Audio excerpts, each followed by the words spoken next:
Sup, you beautiful bastards. Welcome back on another fantastic Sunday.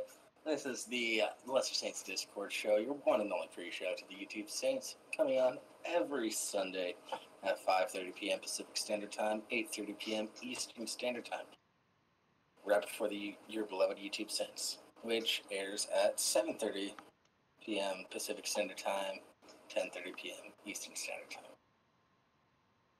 All right. I'm your host, Jables, joined by Rimshi. Any Discord news, Rimshi? Well, we had that town hall meeting yesterday. You'll notice that some of the, going through the Discord server, you'll notice some of the channels have been removed. Some of them might get moved around more in the future. The town hall, I'd say, went pretty well. Probably be doing that at least once a month. That's about it. Which channels were removed? Some of the random streaming channel was removed. It's now just After Saints for specifically the After Saints when it goes. We also got rid of some of the stuff in sharing, like the two voice channels there that really served no purpose. Yeah. And a couple of other channels that were seldom used, if at all. All right. Also, some of the moderators got an upgrade to manager, and you guys can figure that out on your own. All right. With the potential for temporary, depending on things going with Dragon, just so they have access to talking stick effectively. Don't want arigato, Rimshi robot.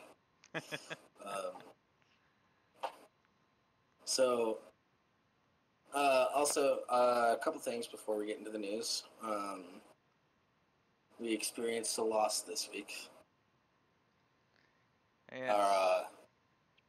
Our sweet beloved Vanilla Ham Ham has passed away. Oops, wrong thing. I meant to go to this one. Yeah. Yep. Beautiful little Vanilla Ham Ham. If you all remember, Vanilla Ham Ham was the undersub of the week that Billy the Fridge was on the YouTube Saints. So, pinkies up for little Vanilla Ham Ham. May you enjoy your never-ending hamster wheel in heaven and all the cheesy goodness you want. Oh. It sucks. A little bit of innocence is lost this day, or on the 1st, rather. Yes. Also, speaking of more innocence loss, some better news. Sarah Dukowski and Nonsensical Mecca got married this weekend. So, give a nice little congratulations to them. Pinky's up for Mecca, and the funeral for Sire's life will come in a couple weeks. Yep. Yeah. They still keep hopping into the Discord. I don't know why.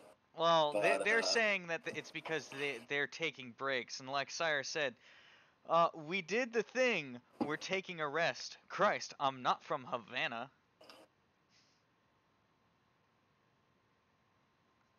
Yeah. Sorry, get back on that. But keep this on in the background. Yeah. Yeah, let the show really set the mood to get where you want to go. You know. Wink wink, nudge nudge. Do you think we're horrible people? I'm a pretty horrible person. I'm the killer of jokes, so yeah, pretty bad. What do you mean fall like that, Y2K? That was completely recognized.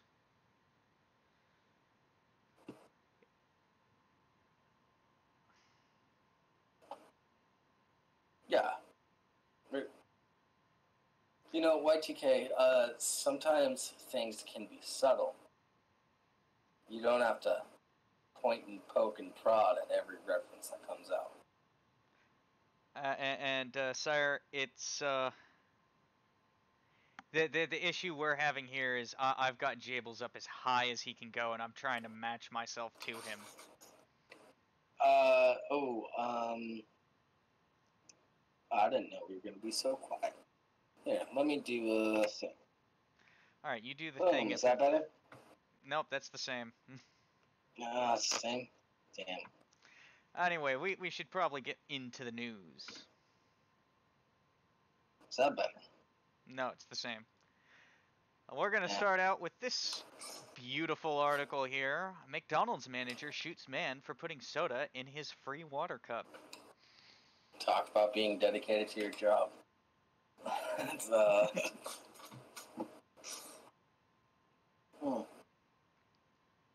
So, in Atlanta, it is being reported that an Atlanta man was shot inside a local McDonald's for apparently putting soda in his water cup. According to authorities, he was shot by the McDonald's restaurant manager. Kyle Davis, 25, was shot multiple times by McDonald's store manager Jerry Goldberg, 53, for asking for a water cup and instead putting soda in it. Kyle was shot 3 times and was taken to the nearest hospital. Medical staff say Kyle is expected to live. Not surprising. Jerry told authorities he was tired of people asking for free water cups and getting soda instead and couldn't take it anymore. These niggas walk in here asking for a water cup and they get Sprite and shit. I said, hell no, not this time, said Jerry. Authorities placed Jerry under arrest for attempted murder. Although some officers agree with Jerry's decision to shoot Kyle. What? I would have done the same, said Officer Will Phillips. A large McDonald's drink is only $1. If you can't pay that, you deserve to be shot. What the fuck? Keep in mind, this is a Hustlers article. The McDonald's restaurant has since been closed temporarily as Jerry awaits trial. If you don't got $1, you deserve to be shot. Alright. So, I'm pretty sure that was the voice bar, okay? It's Atlanta, Georgia.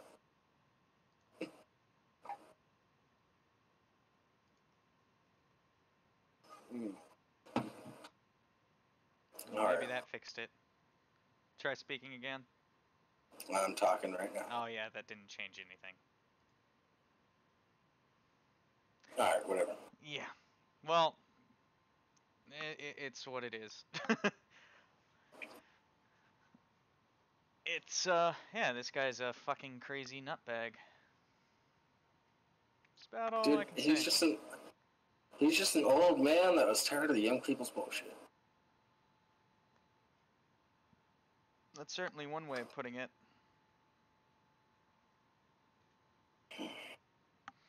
Yeah. So, but we can go from this. This is America, people, by the way. This is Atlanta. Yeah. Oh, boy. So Mr. Gamer 9. You can gun a Glock, but you can't Glock a gun. What the hell are you talking about, Bar?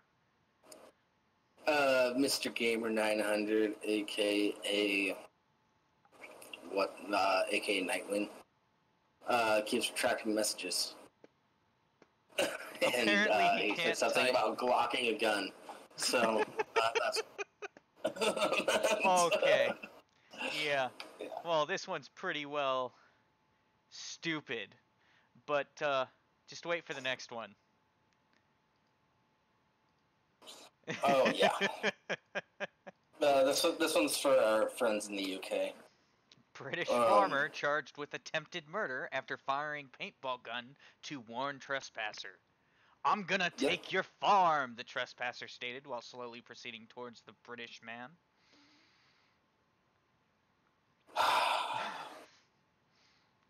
You know, this constantly just reminds me of that meme that I have where it's like Canada and the U.S. are helping an old man into his wheelchair, and the old man has a British flag on, and it's just like, I used to run the world.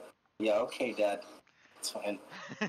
A British farmer who lives in, I'm not even going to try and pronounce that, was arrested on charges was arrested on charges of attempted murder after he fired shots with a paintball gun into the ground to warn a trespasser to leave his land. The owner was driving... What? Wait, he didn't even shoot the trespasser? No.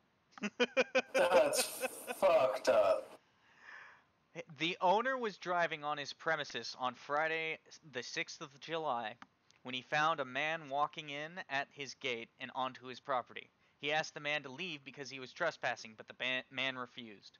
Politely, I asked him again to leave my property or I would call the police and have him arrested for trespassing.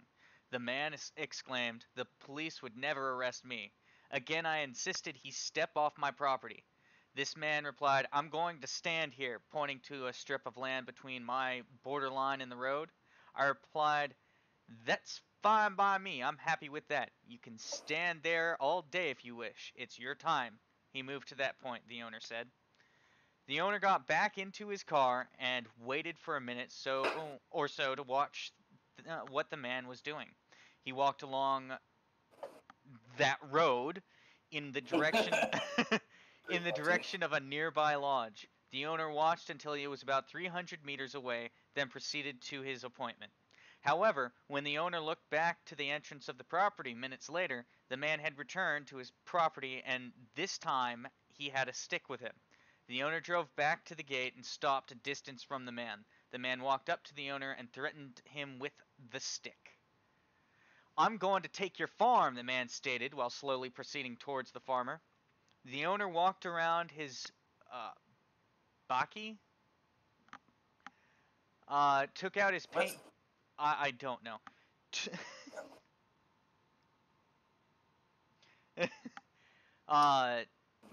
Took out his paintball gun and showed it to the man, pointing it at the ground. The man was now only approximately 4 meters away from the owner. Close enough. I felt he would lunge at me and strike me with the stick as he was carrying it in a raised position, the owner said. He ignored my demands, slowly moving forward. Consciously, I moved the paintball gun to the front, still maintaining its position pointed towards the ground. Approximately 1 meter in front of me, I released 2 paintballs. They made a popping sound, then the man stopped. The owner then called the police. By the time police arrived, the man had long gone. The owner asked the police to take down his and 4 of the eyewitness statements, but the police did not do so and left. By this time, the owner had posted a short version of what had happened on a local security group, and one of the security company vehicles arrived on scene. They looked for the suspect, and the owner later found him. They arrested him on the neighboring plot and took him to the police station. Charges of trespassing were opened against him. On Tuesday, 10th of July, the owner was at the police station when he was informed that the man accused of trespassing had opened a case of attempted murder against him and that he would be arrested. Police placed the owner under arrest and he was held behind bars for the night. Both the owner and the man were set to appear in court today, 11th of July, for formal bail applications. The news contacted the police for comment on the matter, but at the time of this article was published, no feedback had been received. The news will follow up as soon as more information becomes available. The question the public is asking is how there could be charges of attempted murder since a paintball gun is not a dangerous weapon.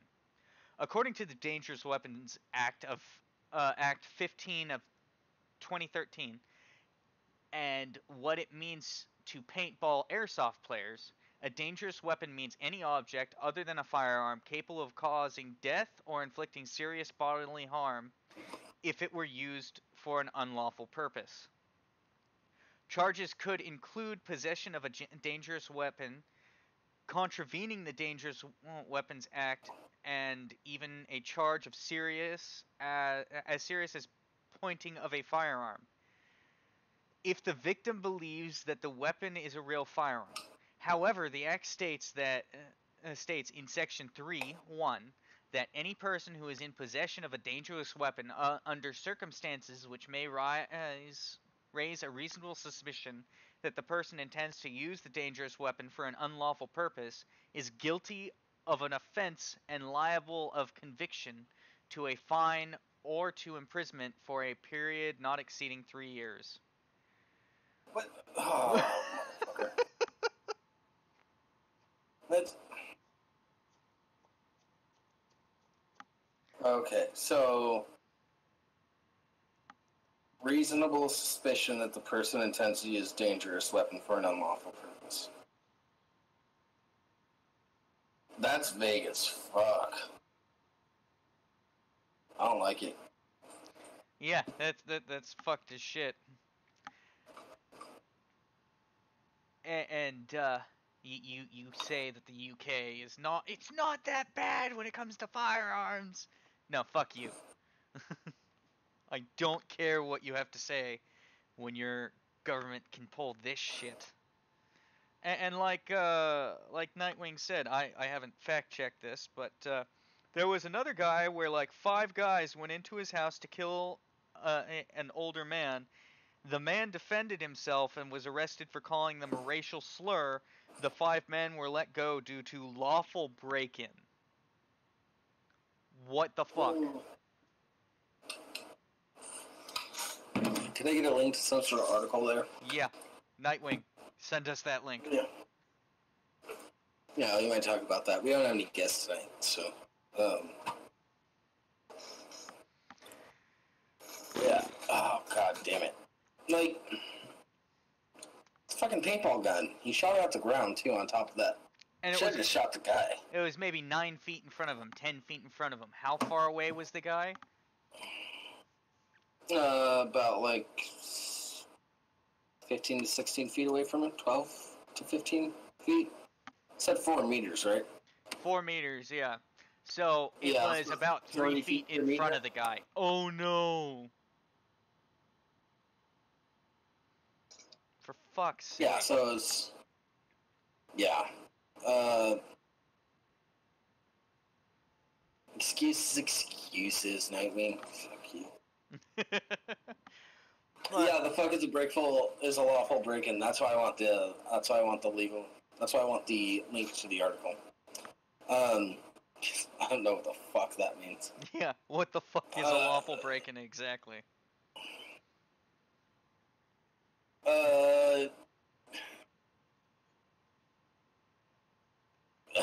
So we're talking about Britain here. That sounds like the... If I may bring up the Bible a little bit, it sounds like when people in the city of Sodom wanted to rape a couple angels. And, yeah, never mind. That's just a response to Sire.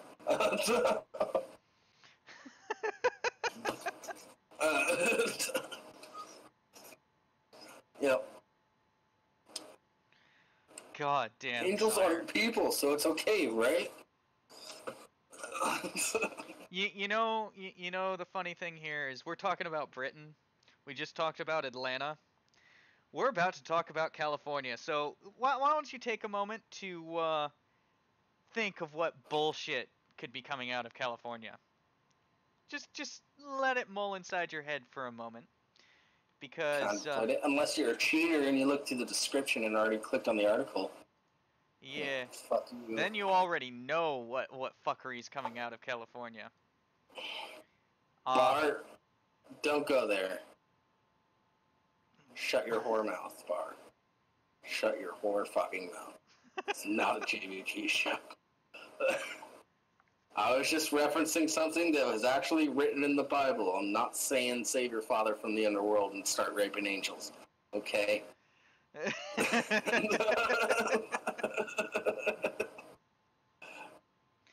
What AIDS thing? It is... No, it's not the AIDS thing again. It's more firearm stuff. In fact, let's move over there right now because California Department of Justice withdraws regulation requiring registration of assault weapons.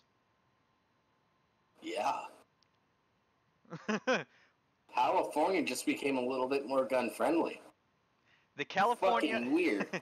The California Department of Justice withdrew a regulation Wednesday evening requiring California firearm owners to register so-called assault weapons, following a lawsuit filed by a group of gun rights activists organizations, including Firearms Policy Coalition, Firearms Policy Foundation, Second Amendment Foundation, the Cal Guns Foundation, and the California Association of Federal Firearms Licensees.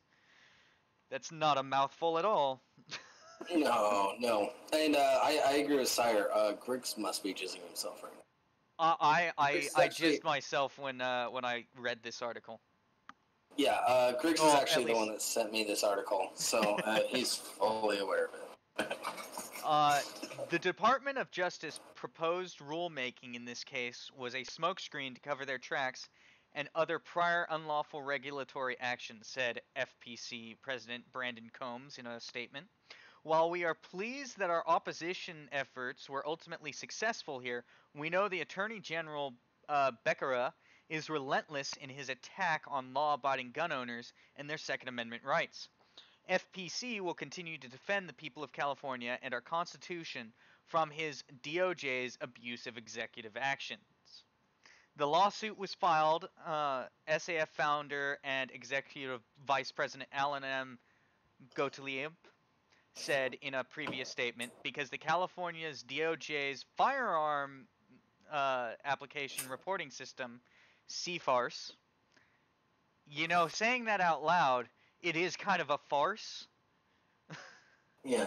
It's a California farce. Breaking down, because of the CFARS breaking down during the deadline week for people to register their firearms in accordance with the new state laws.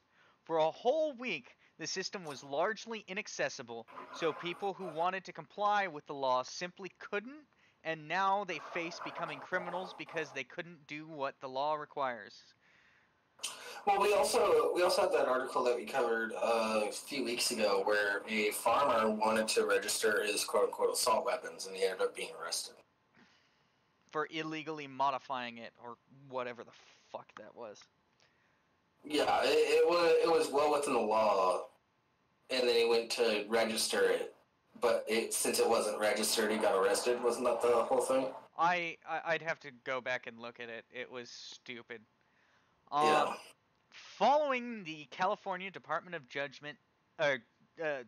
Justice announcement, Combs described the case to the Daily Caller as a due process issue more than anything else.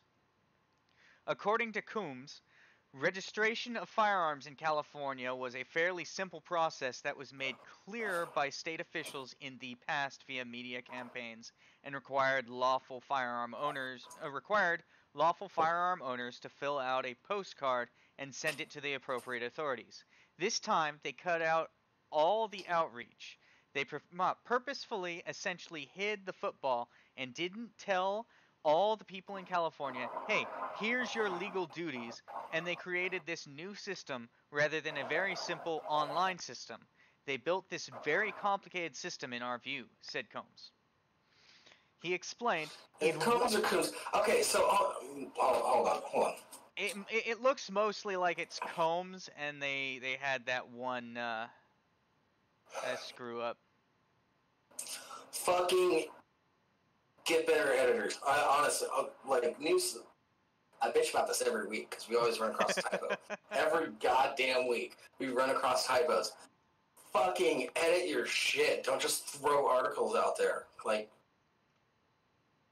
There used to be this thing called ethics in journalism, and there used to be really stringent rules and everything in place, so that you're putting out the right story, you're not having typos that can lead to confusion and everything like that. According to this article, as far as I know, there's a Combs and there's a Coombs. I'll continue. I'll bitch about journalism later. He explained in one of our other lawsuits, we argued that they unlawfully require a bunch of information, including pictures of the gun, that frankly made it impossible to use, and it crashed their system. They had technical defects. They knew about it, and that they knew about it. That they knew about these. They knew about it. That they knew about these problems last year, and they did nothing about it. That was horrible. Although California relented on imposing its gun registration at this time, FPC is still involved with other lawsuits related to the state of California and its restrictions on firearms. One such case to watch for, Combs said, is the 9-year-old case Pina versus Lindley. It's still in the Ninth Court. That was argued last February in 2017 and submitted. So it's just been sitting, waiting for a decision for nearly a year and a half. So we expect that the Ninth Circuit will probably rule on that case sometime soon. What the fuck? Why the fuck is something in a court for a year and a half waiting on a decision? Not being argued, waiting on a decision. I don't know. Why did it take over 2 years for Count Dankula to be sentenced? I agree with that one, but it's stupid. It's fucking stupid. Well, in America, our political system is set up to be slow. Oh yeah. It's set up to be slow for a reason because we have checks and balances. So yeah, but the judicial system, when they're sitting there waiting on a decision, it shouldn't be taking a year and a half. You've argued everything. It shouldn't be sitting there waiting on the judges to discuss it for a year and a half. Yeah. Well, I think that depends. Is anybody sitting in jail for this right now? Potentially. I'd have to look it up. Yeah. If nobody's actually being, if their life isn't being infringed upon, if there aren't actually people sitting in jail and stuff, I don't mind the slow process. But if people are, they're facing legal action for breaking this law that's still waiting to be decided upon, that's where I draw the line. I'm looking up this right now. See what's going on. Yeah. So go ahead and talk about stuff. Stuff and things and stuff.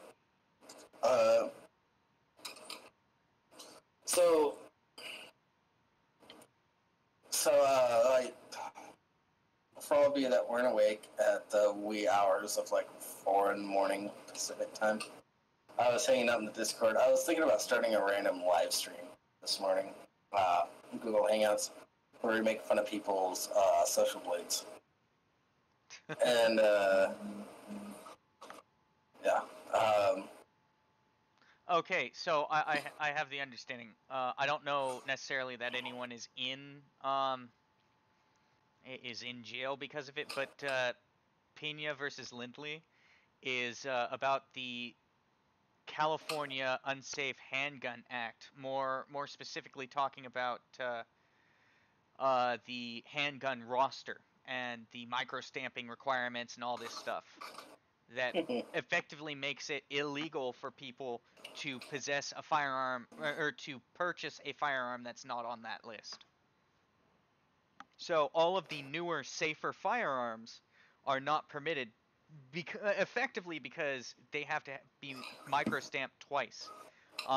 There has to be a way to micro-stamp the cartridge via both the firing pin and some other location. Oh, that's weird. Yeah, it's a requirement that the serial number and the make and model of the firearm has to be stamped into the back of the primer by the firing pin, and then somehow it also has to be imprinted onto the rim of the cartridge, so that if that's left on the ground and it's used in a crime or something, they can go pick it up and be like, oh, we know what serial number firearm this is connected to. It doesn't, and more importantly, it really doesn't take into account the fact that the only way to really make it possible to microstamp a firearm is with the firing pin. You can't really do it with the slide or with the face of the what's effectively the bolt. It's not easy, and it's gonna wear out. The firing pin is gonna wear out pretty fucking fast, and then on top of that, you can just replace the firing pin.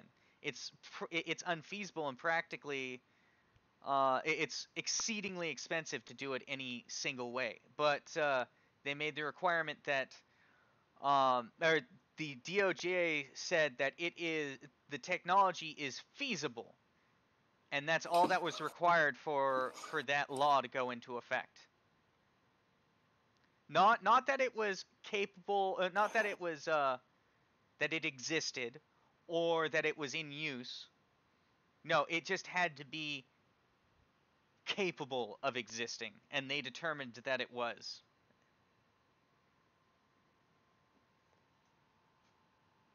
All that nonsense just made me think of this meme that I'm sitting on. You roboted like a motherfucker just there.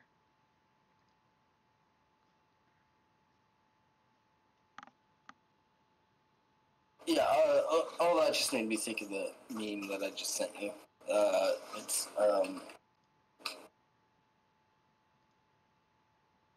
Okay, I'll take a look at that. Yeah, maybe post that up on screen. Yeah. Maybe not. If you're interested, I am going to post that in during show on the Discord. Oh, I'm not even gonna have it up on screen. Oh, come on, show up, you piece of shit. Yeah. Oh man, we blew through those articles really fucking quick. Yeah. I know we still have one more. No, we have two more. Two more? Yeah. But I mean, fucking hell, California is a fuck place to deal with firearm laws. It's utter stupidity. We need to really get this shit turned around. Tony, dude, come move to Washington, hang out with me. I got 3 more years in my apprenticeship, and then I am honestly considering it. I would like to stay where I am, but that's mainly because family's around here. Cool. That's pretty much the reason. But yeah. I'm just saying, I have a buddy that's a master electrician. Can hook you up. All right. Well, let's look at let's look at our next article, which also has to do with guns. Illegal guns from the U.S. fuel Mexico's drug cartel violence. I forgot to open up that article. Shit. Incoming Mexican President Andres Manuel Lopez,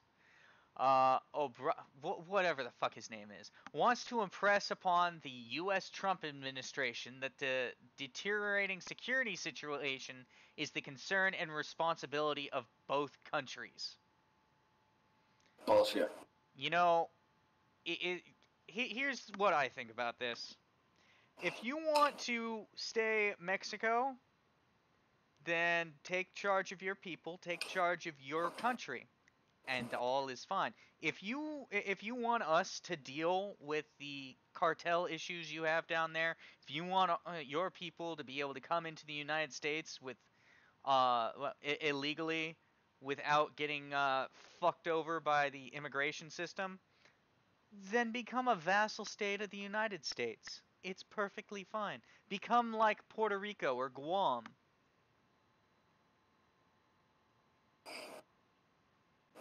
Sure. Yes. God damn. Man, let's get some Manifest Destiny back in the United States and just fuck Mexico. There are some sexy Mexicans. That's what I'm seeing too, sire. That's what I'm seeing too. Hey guys, did the president of Mexico just ask us to invade Mexico? Because I think that's what he wants. That's what I see too. I'm gonna let you read this one. God damn. Alright. It's pretty fucking short. Immigration and trade are likely to dominate the visit of a top U.S. delegation to Mexico, headed by Secretary of State Mike Pompeo. But also on the agenda will be rising crime in Mexico. The U.S. has failed to stop an estimated 213,000 firearms from illegally crossing the border every year, driving a surge in Mexico's violent crime rate. Al Jazeera's Lucia Newman reports from Mexico City. Oh, what the fuck? Yeah, that's the entire article. What the Oh, fuck? I thought there was going to be more. It's Al Jazeera, so who the fuck knows? But I mean, for fuck's sake, this is honestly... That can be nothing. That can be no information. God damn. Yeah, we don't always read these. Yeah. Yes, Bar. Fuck Mexico. Fuck Mexico. Yeah, fuck. I obviously when I say that, I'm not talking about the people in general or the country as a whole. I'm talking about the government and the bullshit that they are not dealing with because they pay us money. Oh, I work at a manufacturing company, and we have a lot of Mexicans at my job. That's not true, Bar. Marine intelligence is much better than that. I was not intelligence. Yeah, quite a few of the Mexicans at my work are just kind of assholes. But you know, people are gonna be assholes. Whatever. There's nothing I can do about it. Let's invade Mexico and make it part of California. There's actually a movement to make California Mexico again. Yeah.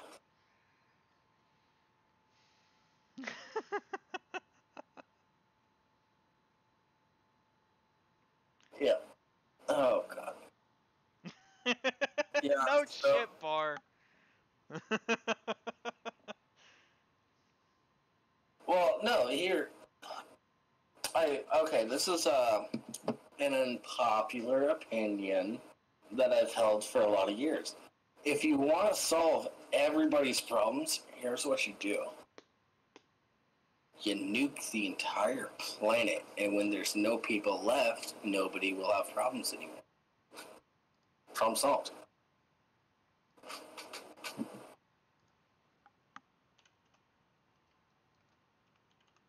I can tell Vinci doesn't agree with that one. I do not disagree. I do not agree. I have no opinion right now because I am searching stuff on fucking Google. You dirty warmonger.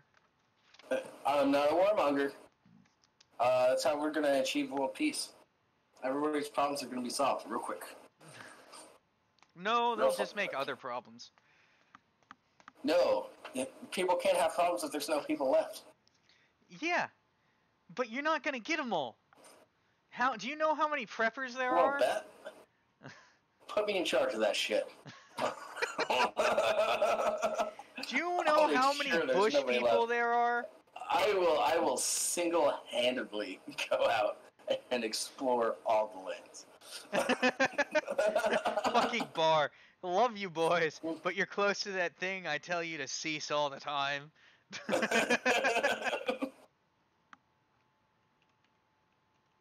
What thing are you talking about, Bar? I don't know what you're talking about. No, my mitochondria. No, we don't nuke France first. We're going to give up regardless. So we don't necessarily nuke them first. We start with the third world countries where people are hungry. Then we work our way up. So.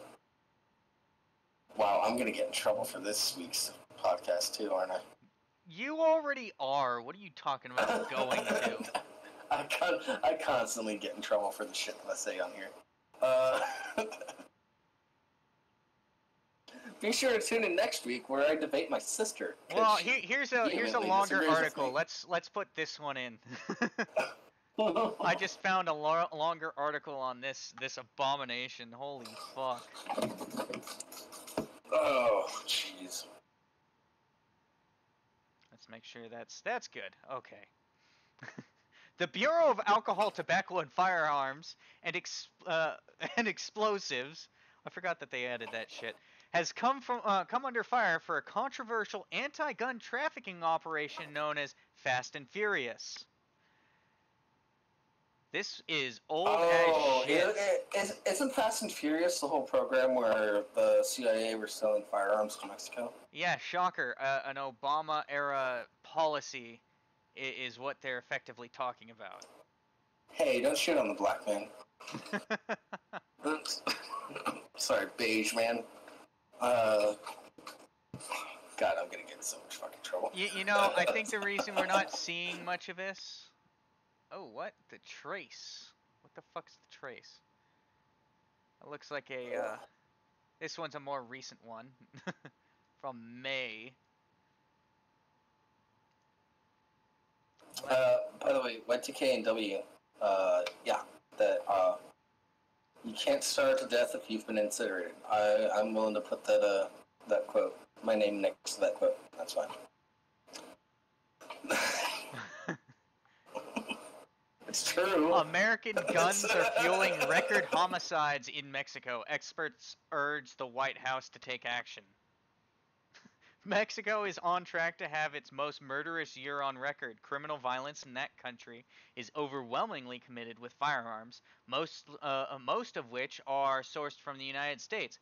Isn't that weird how Mexico, anything above a .22 is effectively banned, and yet most of the homicides, or what did it say? Most of the criminal violence is committed with firearms. Seems weird to me. This week, experts on gun policy in Latin America and members of Congress held a Capitol Hill briefing on the issue. They urged the White House and lawmakers to confront the vicious cycle by which loose gun laws here fuel soaring crime south of the border and send refugees fleeing north. What the fuck? This is the same argument that's been applied to Chicago. What? The loose gun laws around Chicago caused the gun crime to go up in Chicago.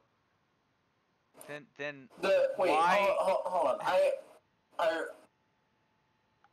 Are they saying Illinois has loose gun laws? Chicago, more specifically, has loose gun laws? No. What this is saying is that California has, or the United States as a whole has loose gun laws as compared to Mexico, which, you know, not exactly a false statement. Look at Texas. But it's the same argument that people make when it comes to Chicago. They argue that because everywhere around Chicago has loose gun laws, guns are able to be funneled into Chicago and the crime rates increase. My question is, okay, if that's even Chicago, that's really strict. The areas surrounding Chicago don't have loose gun laws. Not as strict as the city of Chicago, but the surrounding area still has. Yeah, but their argument is that they're loose. But the whole thing is, why don't gun crime rates rise in those areas if it's the loose gun laws, as they're called by these individuals?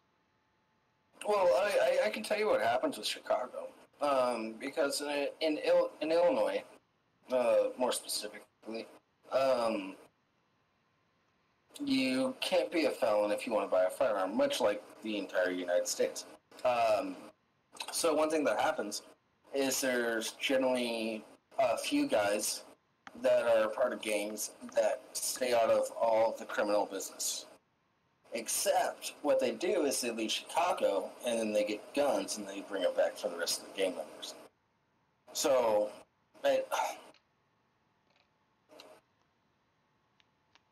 it's an easy workaround for the whole system. Oh yeah. And it's something that happens. Yeah, but the point is that the argument is that because of the loose gun laws, Chicago has higher surrounding Chicago has higher crime.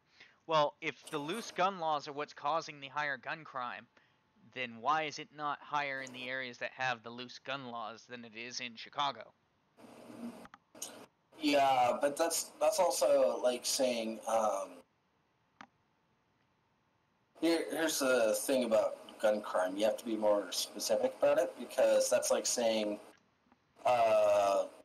like in my state, for example, pot is legal, and before pot was legal, we had a ridiculous amount of drug crime in my state. You realize who you're talking to, right? I hate this.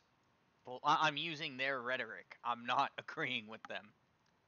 Yeah, I realize this is for the audience, not for you. This is just, it's for the sake of discussion. Fair enough. Yeah. Yeah, drug crime went down because the accounts of illegal possession of drugs went down because we now have an additional legal drug. Yeah. So if you have laws against something, the crime rate for that thing is going to go up. Yeah, sir. We went over California being a fucking shithole when it comes to Elysium, that Elysium article last week. Chicago's effectively something similar. And then you've got Mexico, which is just full of shit. God, you know, the more I talk about this, the more I feel like I'm just advocating for shit. What? Sorry, somebody's sending me links to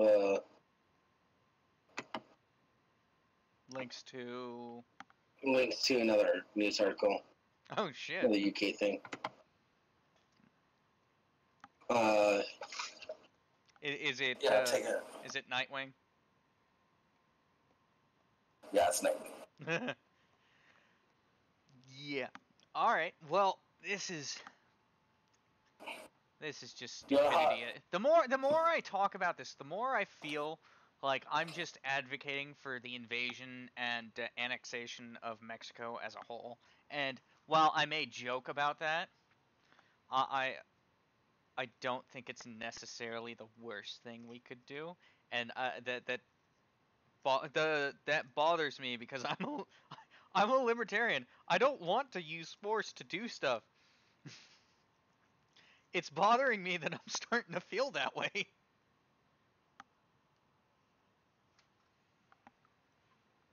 Yeah, it's I've always said my apathy is my best ally when it comes to equality and freedom. Yeah.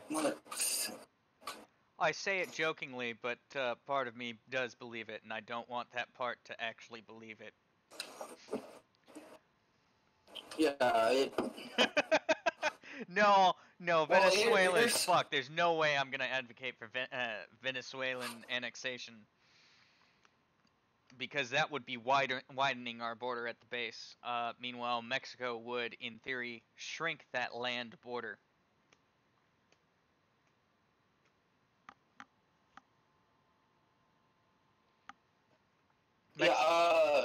Yeah, Bar. Build a wall of guns to own the Libs. I think I'm just gonna go out and fuck a dude to own the Libs.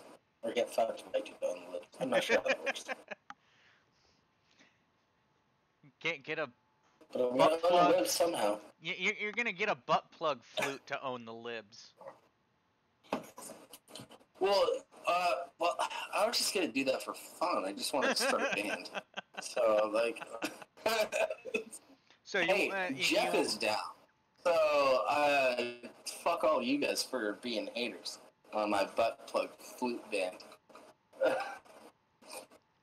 If you want more information on that, DM me. Yeah, Jeff's down to join. So, fuck all you guys. So, shall we go back to this this story about the guy who... Let's pop back to that British story, effectively. This was, Yeah. Are you talking about the one that Nightwing's been sending? The one I posted in our DMs? yeah. There we go. Alright. The Sun has... okay. Alright, here's another bitchy thing that I have to say about news websites. Other than... Because obviously better editors, for one thing. For another thing, can you make your websites less spammy? Less full of pop-ups, less need for you to have cookies and shit like that. Take out the autoplay videos, just make it a regular website that we can just read. Like, it seems like news websites are the fucking worst websites in the fucking world. I think I'm done.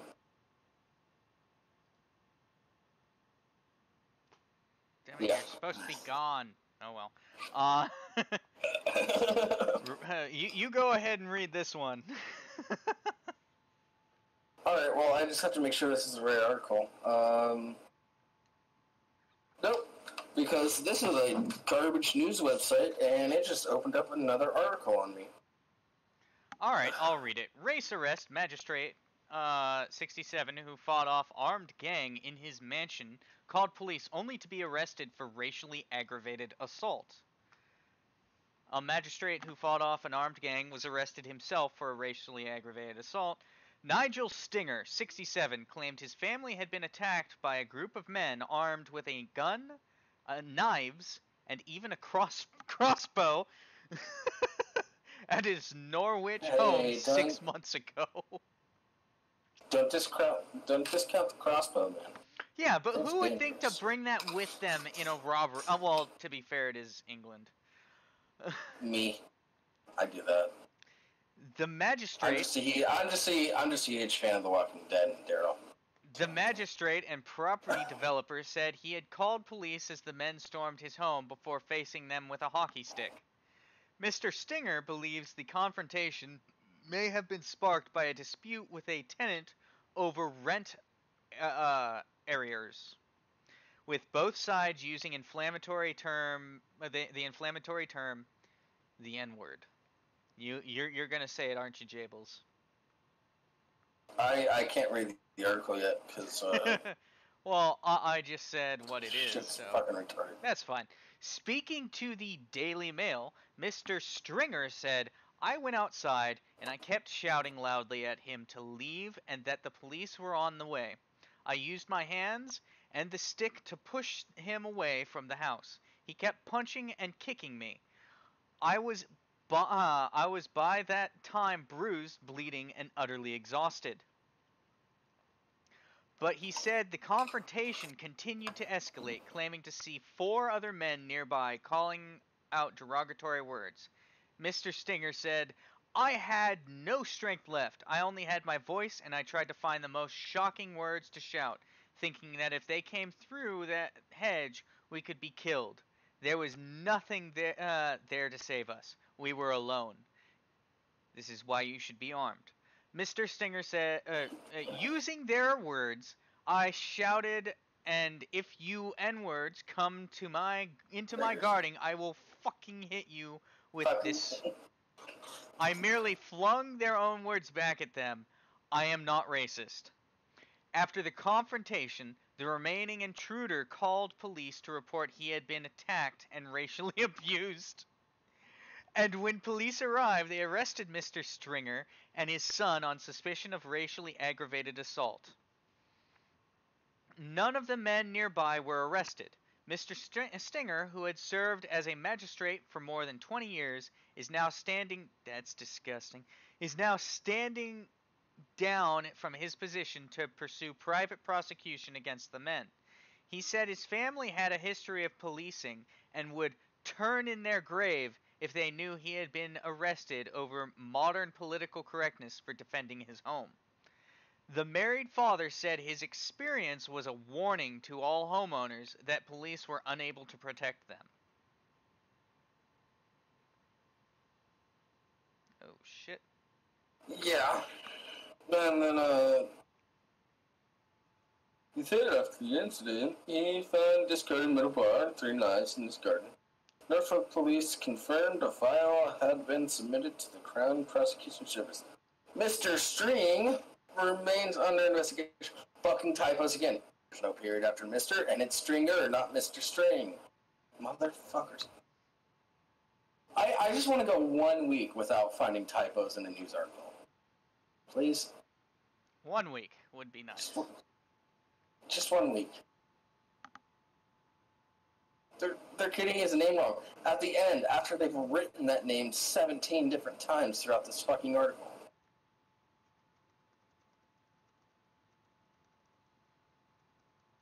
My irritation abounds. Yeah. Yeah, you're right. You're right, Liviana. It's the Sun. It's more of a tabloid. But we're actually getting to the point where tabloids have more respectable reporting than mainstream media. It's sad. When we're at a point where I stay away from the mainstream news and I get better news reporting from YouTubers, I think it's okay to bring in a tabloid every once in a while.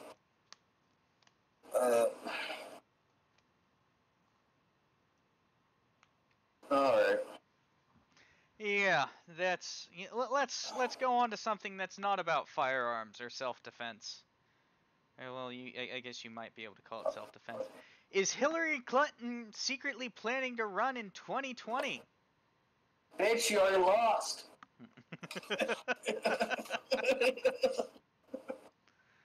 Alright, I can actually read this one. The messages convey a sense of urgency. Oh, wait. Okay, I didn't miss it. The messages convey a sense of urgency and are coming with increasing frequency. They are short, focused reactions to the latest outrage committed by President Trump.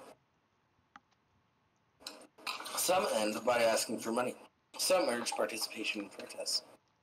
All read as if they are sent from the official headquarters of the resistance. Hillary Clinton is up to something. Yeah, honestly, I did not vote for Trump this time around, but if she runs again and she gets the nomination, all hail God Emperor Trump. I'm also going to do the same thing. I did not vote for Trump. I was not a Trump supporter. Or the blah. I said it a million fucking times. Anyways, so 5 times in the last month alone, she sent emails touting her super PAC's role in combating President Trump. Most seized on headline events such as the family separation issue at the southern border. We never actually talked about that, did we, Rimsheet? What? The family separation thing at the southern border. Oh yeah, we never actually did. But, You want to touch on that real quick? What do you have to say on it? What I have to say about it is, there's a lot of human trafficking that goes on in the southern border, and a lot of times children are separated from adults, just so that they can verify that the adults that they're coming across with are actually their parents. Also, crossing the border without permission is illegal. So, I mean, you're not going to send a kid to jail with their parents. If they were to commit a murder or something, or a drug crime or whatever, you're not going to send kids to jail. It's a liability and a safety issue. And also, there was a new study that came out that about 40% of the adults that were coming over with children weren't actually the parents of the children. So I think it's okay. Yeah. And I'm going to be the bad guy, always, on this show. Not always. There are times we agree, but no, this one's hard to argue with. Yeah. Alright. So that's my stance on that. Anyways, under the message line, horrific, she wrote June 18th, this is a moral, humanitarian crisis. Every one of us who has ever held a child in their arms and every human being with a sense of compassion and decency should be outraged. She said she warned about Trump's immigration policies during the 2016 campaign. Yes, and the immigration policies that are in place have been and available for Congress to change for a long fucking time. It's just that his cabinet decided to implement a no tolerance policy. The law's been on the books for a long time. This is not a new law. This is not a new thing. It's just how it's enforced. Yeah. Enforcement was just increased. That's it. This shit was happening all throughout the Obama administration. 3 days later, she was back again, saying that her group, Onward Together, raised $1 million and would split it among organizations working to change border policy, including the American Civil Liberties Union and a gaggle of immigrant, refugee, Latino, and women's groups. Nope. Get fucked. I don't care.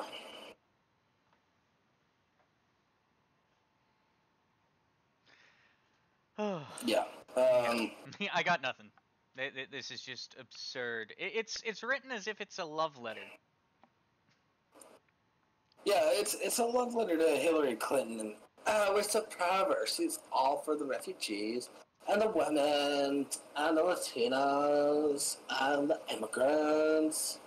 And she's all for these downtrodden people. She's 100% for it. Oh yeah. Oh God. Yeah. Alright. Continuing on. And the day after Supreme Court Justice Anthony Kennedy announced his retirement, Clinton introduced a newly minted resistance partner called Demand Justice. It promises to protect reproductive rights, voting rights, and access to health care by keeping Senate Democrats united in opposing any conservative Trump nominee. I know plenty of conservatives that don't give a fuck about your reproductive rights. I don't know any conservative that's against your voting rights. And then the access to healthcare thing, that's a complicated issue. There's a lot of conservatives that think it should be paid for out of pocket and made cheaper by reducing regulations on who you can go to for medical care and whatnot. But other than that, yeah. Rimshi, do you know any conservatives that are against people's voting rights? No. But I think quite often people misconstrue the, we want a voter ID thing to be against people's voting rights. So that could be where that comes from. I forgot it. Yeah, I forgot about that. And even that's not against people's voting rights. That's actually trying to strengthen the voice of the vote. Oh, we have more of a guarantee that these votes are real. That they're legitimate and they're actual citizens voting. Yeah. Yeah, and that's racist. Okay. This is bringing back a whole bunch of shit. Back when this was being talked about in like 2015, before 2016, when like the elections were kind of starting to go off, the campaign trail was really starting to go off. Yeah, a lot of the argument was a lot of black people don't have IDs. That's racist. Yeah, and they were saying it in a way that made it sound like black people weren't allowed or able to get IDs.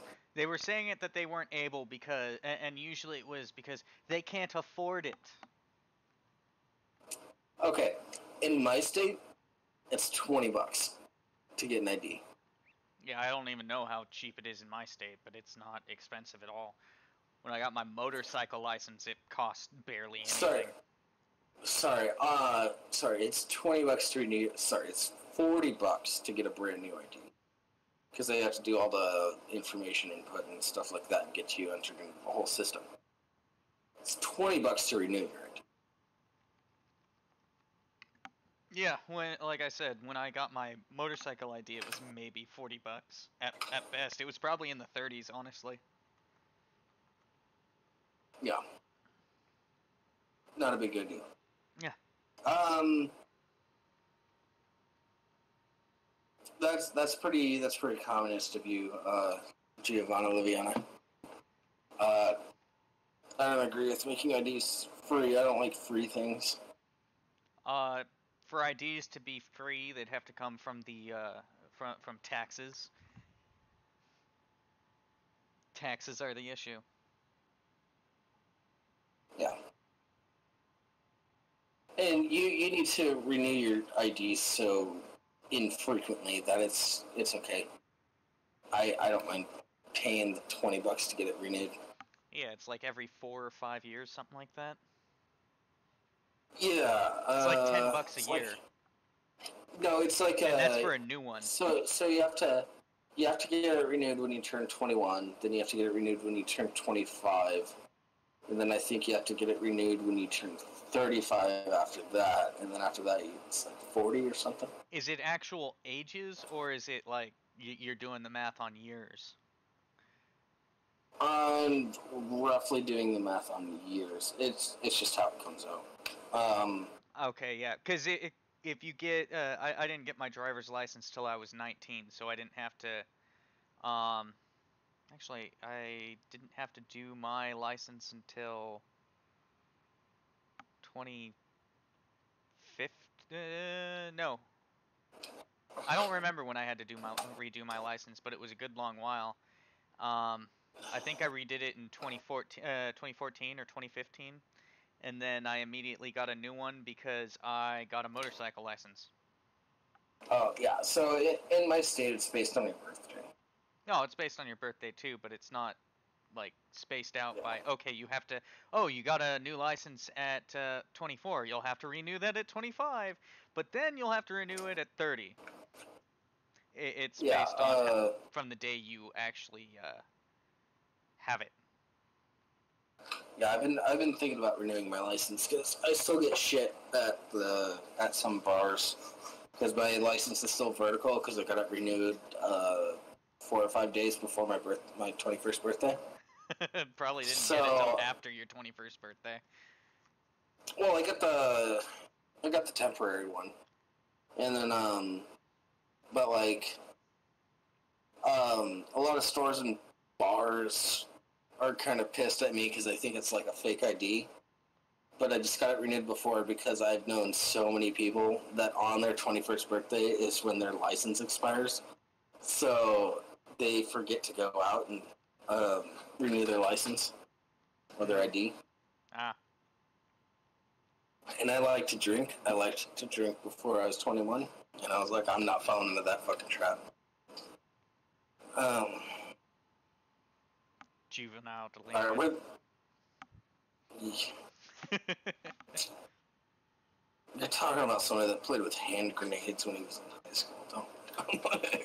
Defense is actually a reasonable... Giovanna Liviana, defense is actually a reasonable thing to spend taxes on, because one of the jobs of the government is self-defense of the nation.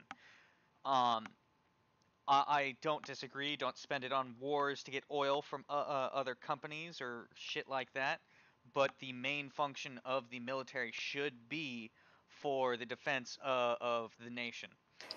America has a policy of we spend enough in order to be able to be dominant. Period. We don't want to get into a war with China and have their superior numbers take us out. The doctrine of the United States is effectively defense through superior firepower. Yeah.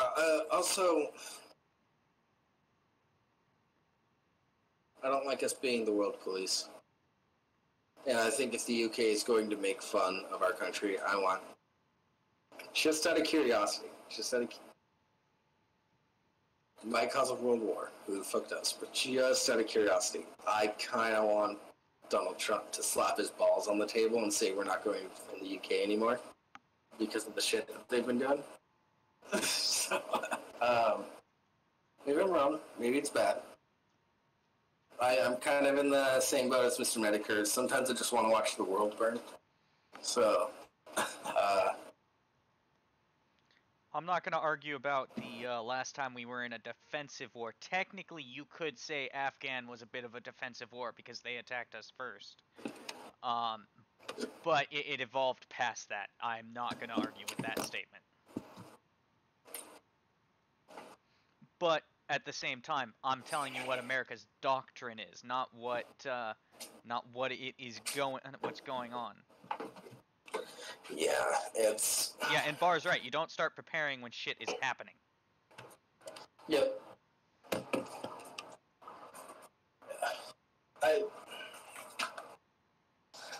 Honestly, I think I'm done with this article. Just to sum it up, Hillary, there's a lot of signs pointing that Hillary might be running again in 2020. I hope she doesn't, because I would like to vote for someone other than Trump. Yeah, same here. But I kind of hope she does, for the memes. Yeah. It'll be meme war too, electric boogaloo, so...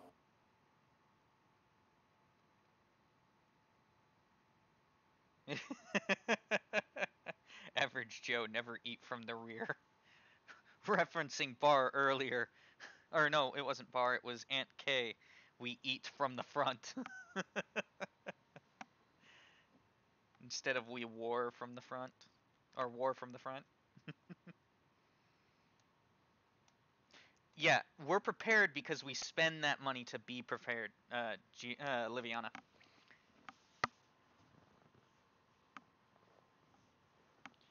But the issue the issue with modern warfare is the landscape is ever changing. Back in World War I, we had trench warfare, which was the solid way of fighting, where you would literally dig trenches and you'd be running back and forth in those trenches, popping out to fire shots over at the guys in the other trenches. You'd have foxholes and things like that. That changed throughout the war too. Yeah, we left trench warfare by the end of World War I. Yeah, World War II, we didn't quite get into urban warfare, but we started really participating in more urban warfare. And then you have you have the Korean War, you have the Vietnam War, which are very rural to wilderness warfare. Yeah. And then yeah, Bar. This is the same argument. That's absolutely correct. This is the same argument. Yeah. I want 1.1 trillion in spending each year, but I want it going to the actual combat readiness of the troops. I want them to be able to get the material they need. Most of the spending right now is going towards no contest contracts, where oh, I know someone, we're just going to give them the contract and then they can charge whatever they want. It's horrendous how much that they just put towards industry as opposed to the actual fighting force. Like, in fact, the whole setup of how the military works right now is really bad because it's a very bureaucratic. When I was active duty in the Air Wing, if you didn't, and this is true for any specific campaign, any specific section of the military, if you don't spend your budget, you don't have it next year. If you have a budget of we'll just go with $1 million for a round number. Let's say you have a budget of $1 million for the year. That's really low compared to what it really would be, but just for the sake of argument. Let's say you only spend 50,000 or 500,000 of that. Well, the next year they're going to give you only 500,000, and when you end up needing that piece of equipment that puts your budget way over, brings your budget over up to 75,000. Well, you just don't have the funds. You're not going to get them. So now you have to wait. And meanwhile, if you only spend about 50,000 or 500,000 on what you actually need for the year, that gives you a lot at the end, and you just start buying stupid stuff, like you'll buy chairs for the entire unit. You'll buy computers for the entire unit. You'll do all this stuff just to make sure that you have that budget because you may need it next year. Yeah, we can even take this away from military and look at construction companies that bid to work on roads. Um, the reason why you see so many construction workers not actually doing stuff when they're working on roads is because of it's the same thing. They get a government budget to do so much or get so much money from the government to do this thing, and in order to keep the costs high, they actually restrict certain people from doing like full hard work and just getting it done at a lower cost. Yeah, it's you're putting up arguments that aren't arguing with what I'm talking about right now. That's not an argument against what I'm saying. They're blowing money on crap because of how the system is set up. Yeah. I was being a little facetious with the 1.1 trillion. In reality, if we were to if the government were to provide a situation where let's say a squadron in the Marine Corps, if they knew that if they needed that engine, they next year they could get the engine and get it installed, be able to install it into or so that they can install it into the aircraft without going all the way to their budget, and they don't have to worry about their budget being reduced next year, you would actually see an increased savings setup within the military. You wouldn't have the constant, oh, we're getting I can't tell you how many times they, at the end of the fiscal year, they would tell us to just put in requests for whatever the fuck we want because they need those requests in order to fulfill the budget so that they have the money to spend the next year. And there were still years where where we didn't have the budget to do what we needed to do for the aircraft, and we didn't have that extra money to be sitting there going, okay, we need this. Meanwhile, on the other hand, they'll also give in some cases they'll give the commanding officer a bonus in order to uh, encourage them to spend less overall, which again means that the commanding officer is going to encourage everyone else to spend less. Oh, just make do with what we got. Make do with what we got, because they're going to get a bonus, and then as a result, the unit is going to get less spending. Yeah.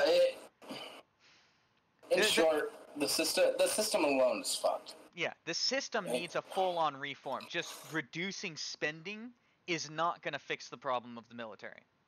As someone who served, it's not going to fix the problem of the military. You can argue with me all you want on this one, but I'm not really going to be budging.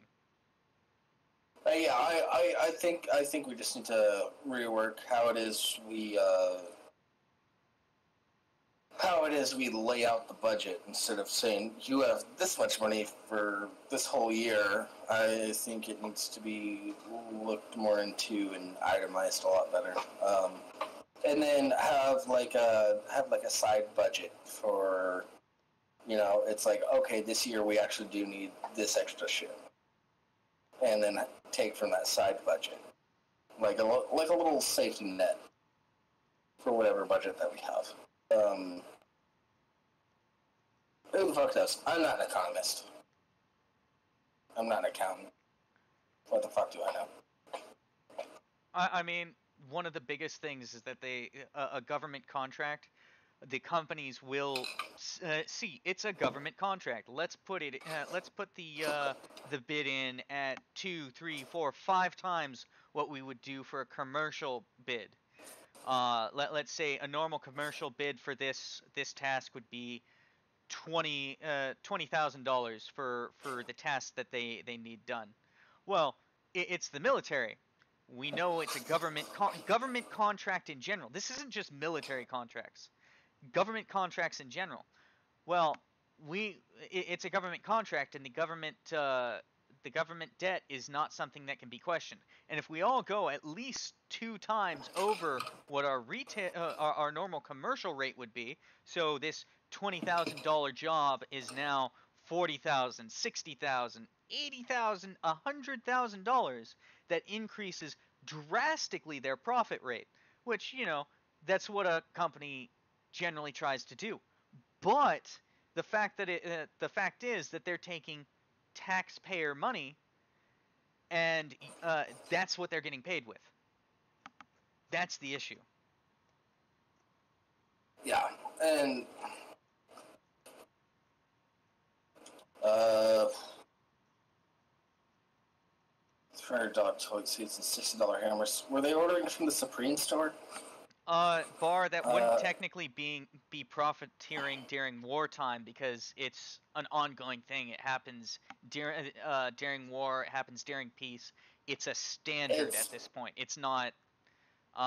If they were to increase it during wartime, absolutely it would be, but it's not considered as such. I would say that it probably is, but it's not considered.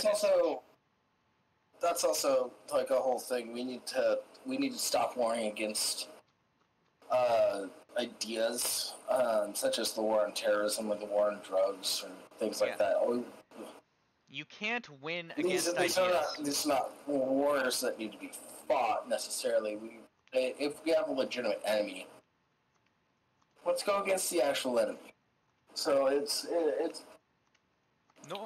North Korea, were that to actually become an issue, would be a prime example of war against the enemy, not the idea. We were at war with North Korea for an idea.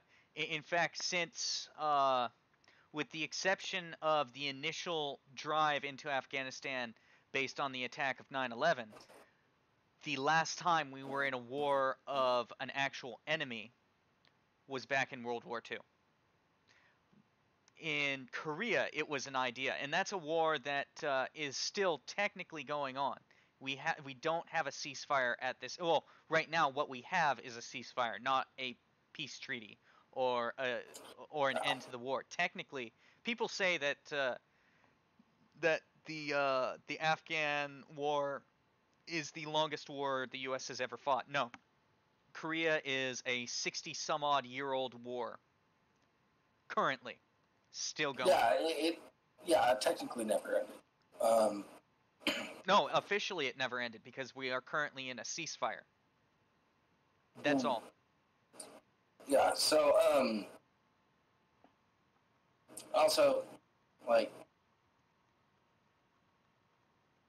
there was a time in this country where we just stayed out of shit. We just let the rest of the world do what they were going to do. And then if somebody fucked with us, then it was like, okay, fuck you. You're dead. Done.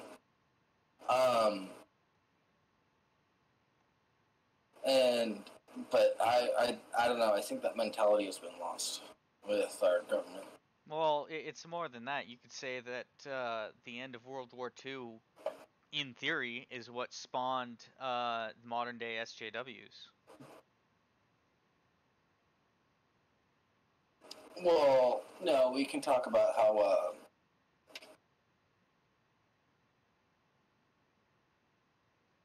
no, what spawned modern day SJWs was a lot more of shit through like the 60s and 70s. Yeah, but it was what I'm saying is it was the mentality change that occurred as a result of World War II. Yeah. I'm not saying it was a direct result. Accepting and loving everybody. I will accept and I will love you as long as you're not an asshole. That's my stance. It's like, really, I don't give a flying fuck about who you fuck. I don't care what your skin color is. I don't care what your ethnic background is in general. I don't care what country you come from. Bar, you guys, you're going a bit on a tangent. Yeah, we are. The show's about to end anyway. Yeah, we're just killing time. I don't want to talk about Hillary anymore, so we're just gonna talk about this shit. Actually, no. Let's leave it back to Hillary. I think she would have been a bad president. That's why I didn't vote for her. It's not. I didn't vote for her because she was a woman. That's not the reason why I did not vote for her. I didn't vote for her because I thought she was a pile of garbage as a person and a human being and as a politician. Yeah, I felt that she would have been bad for the country as president. That's why I didn't vote for her. And Yeah. her behavior after the fact, after she lost the election, has done nothing but confirm that for me. Yeah, and actually, for the first time live, I'm actually going to reveal who I did vote for. It was Jill Stein. I voted for Jill Stein. Really? Yeah. She was batshit crazy too, but she wasn't gonna win.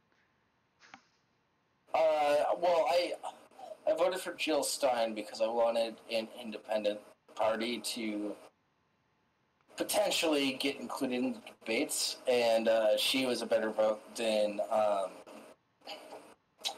fucking what's his face, Gary Johnson. Gary Johnson. Yeah. I disagree. I thought she was a better candidate than Gary Johnson, so I voted for her because I wanted independent to You know, get in the debates. I disagree with you on that, but I have my own reasons we can get into another time. I'm gonna steal a quote from Dave Rubin here. It's one of the main things I can agree with Dave Rubin on, and that's Gary Johnson made me rethink the legalization of marijuana. So that's one reason. I think he was just too stoned all the time. Well, supposedly he was never stoned, but who the fuck knows? Bullshit. Yeah. I said that's why I said day. supposedly. No, I mean during the campaign. I've hung out with stoners ever since I was 13 years old. I know fucking stoners. Gary Johnson was a fucking stoner. Oh yeah, he was a stoner. He readily admitted it. He just said he didn't smoke while he was on the campaign trail. Said. No, he was still smoking stuff. I'm sure. Throw all that shit. I'm sure he took. But someone's saying that Jill Stein may be an anti-vaxxer. No, she wasn't. American physician, activist, and politician. She was dangerous and dumb. Oh yeah. She was a shit candidate. So is Hillary and so is Trump, though. Both of those sucked. I wanted more independent parties included in the national. So there you guys go. Oops. Yeah. Jill Stein wasn't an anti-vaxxer. She supported more research going towards vaccines. But she wasn't vaccines don't work. She wanted more research done into vaccines, which is perfectly acceptable. I don't disagree with that at all. Yeah, Snopes even says she's not anti-vaccine, which, yeah, Snopes is not necessarily the best source of information. I think in 2020 we're gonna have some really good independent candidates, though. Oh God, I'm hoping for good independent candidates. That's why I don't want Hillary to run, because I want to actually have a good independent candidate that I can vote for. But if Hillary runs, Hillary versus Trump 2.0. Yeah, I don't want Hillary versus Trump 2.0. I want a good, solid third-party candidate. Yeah, me too. No, I'd like Rand Paul to run independent. You know what? I want to see. I want to see a good third-party candidate. But I want to see a good third-party candidate for the U.S. and I want to see someone. I want to see someone good, solid, not Tory or Labour, get in for England. Someone who actually has the people in mind, not the public face. Yeah, so, what, you want Sargon?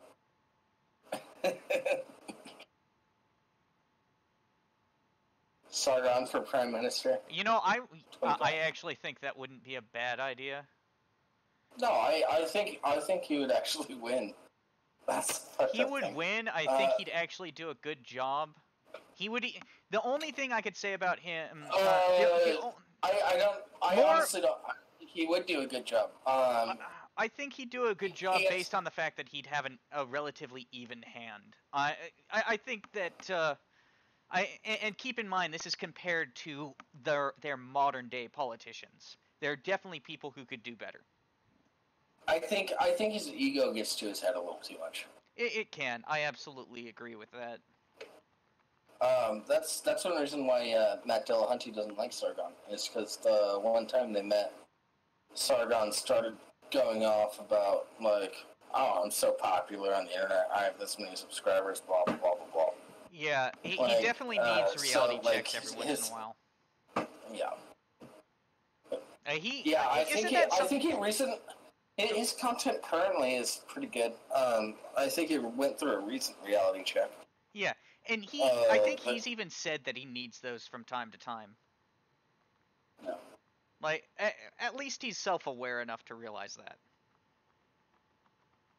Yeah, well, it's only when enough of his audience gets on his ass that he's self-aware enough for that.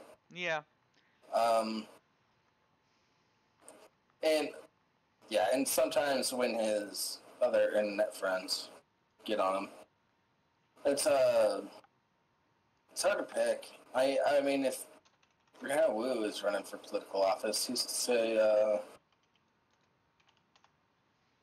none of these other internet people? Agreed. Actually, now I have a bunch of shit that I need to think about. Yeah, well, we just ended with both hosts really having thoughts that they need to think through about presidential candidates. Yeah, because that's only like a year and a half away. Fuck, you're right.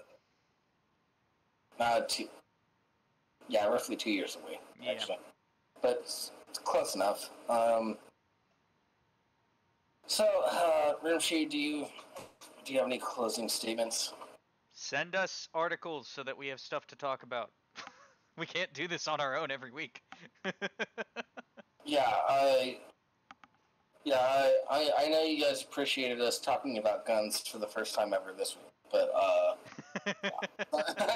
Well, okay, here's how that happened. We found a story about a McDonald's manager shooting a guy. We found a story of the paintball incident in England, and then we found the story about California dropping the registration requirements.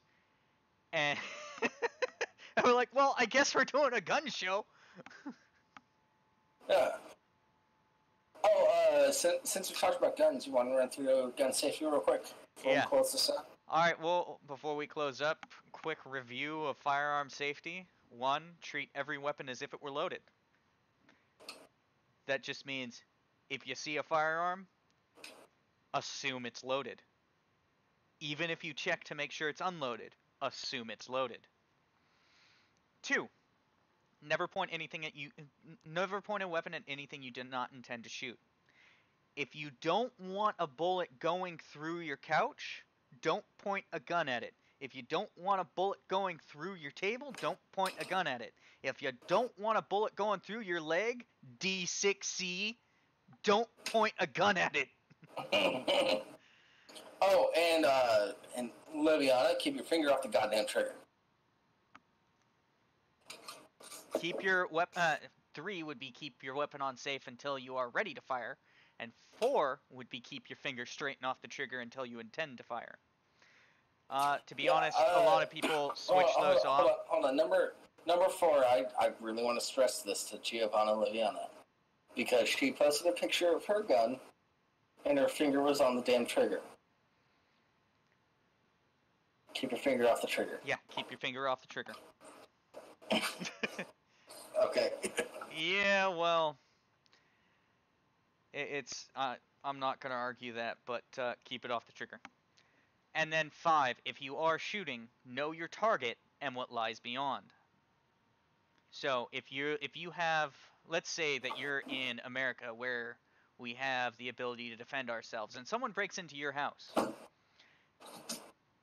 you really should know what ammo you're using. That should be included in this one. But you pull the trigger. You got to be aware: is this going through the Is this going through the drywall behind the individual I'm shooting at and potentially hitting someone beyond that? Or is it going to go through the drywall into dirt? Or is it going to go through the drywall into where my kids are sleeping? My wife is sleeping? Where my dog is?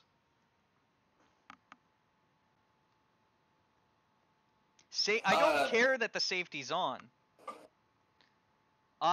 And I don't care that that statement violates 2 of those rules. You know personally that there's no round in the chamber. You still treat it as if it's loaded. Yeah. And also, like, as a rule of thumb for me, I always assume that the bullet's going to penetrate whatever I'm shooting at, and it's going to hit whatever's behind it. That's a good way for them. Always know what's behind your target. That's effectively sort of what I'm saying. It's gonna penetrate. Even if you have a holotip round, which effectively has roughly stated, it's got a hole drilled onto the tip so that it balloons out, so that it slows down a lot quicker. Assume that's gonna penetrate, because there's a chance it will. There's better safe than sorry, guys. And no, a sawed-off shotgun is not the safest. Because if you put buckshot in that sawed-off shotgun, that's still going through drywall.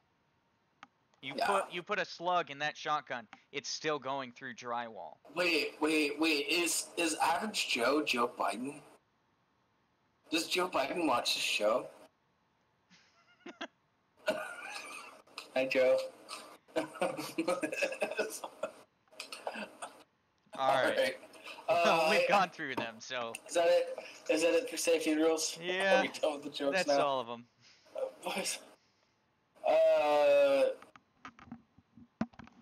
Okay, so Giovanna Liviana just confirmed that she is the oldest person in the Discord. And, yeah, that doesn't mean shit. You're still not practicing proper gun safety, other than that. Where you're from doesn't mean you're safe. Yep. Just because you took on, I took hunter safety too. You know what they taught me? To keep my finger off the fucking trigger. And ROTC, does that matter? I don't think so. You're 52. You were in that shit a long time ago. So I know plenty of people who were. I know we can get into this at some point, but I know a story of a guy who, 2 guys who got booted out of the Marine Corps because they did stupid shit with a firearm. Just because you were in the military, just because you have experience or training, does not mean that you're safe. Yeah. Alright, so with that, it's been a weird episode. No guest. Whatever. Hillary might be running for president. Please no. Anything else that you want to let everybody know, Rimshi? Other than, Send us suggestions and articles. Also send us anyone you might suggest for the role of moderator. And feel free to send us any send me specifically any suggestions for role changes or changes to the server. There's no guarantee that an individual will end up, a story will end up in the show, an individual will end up being a moderator, or a suggestion will end up taking place as a change to the server. But there's no way we can know that these changes are desired unless you send them to us. And for the latter 2, sending them to me would probably be your best bet, because I'm the one who organizes them all anyway. Yep. Also, be sure to stay updated with the server for any upcoming town hall things where all the moderators are together. Yeah, and please, stuff. please don't Also, have server announcements muted. Yes, do not mute server announcements. Show announcements you can mute. That's whatever. That's just announcements for shows going on. But keep server announcements unmuted, please, because that's where we are going to inform you about a bunch of shit. Also, on top of that, feel free to DM me any guests you might want to see on, in or outside of the server. Keep it, like, don't go big, like, we're not going to get Joe Rogan on for sure. But, like, There's a chance. relatively medium-sized YouTubers, stuff like that. I'm in contact with quite a few of them. And I have the excellent pull of Jeff and Nick, and Jeff's already agreed to help me to try to get some people on. So, yeah, just let me know who you want to come on as a guest. That'd be great. And with that, we have been your Lesser Saints of Discord, the one and only pre-show to the YouTube Saints, which will be starting in about 15 minutes, 7:30 Pacific Standard Time, 10:30 Eastern Standard Time. We love you guys. Get your phone for sure. Okay. We love you guys. Have a good night. I'm fucking hot and tired and sweaty. I'll see you guys in the Discord.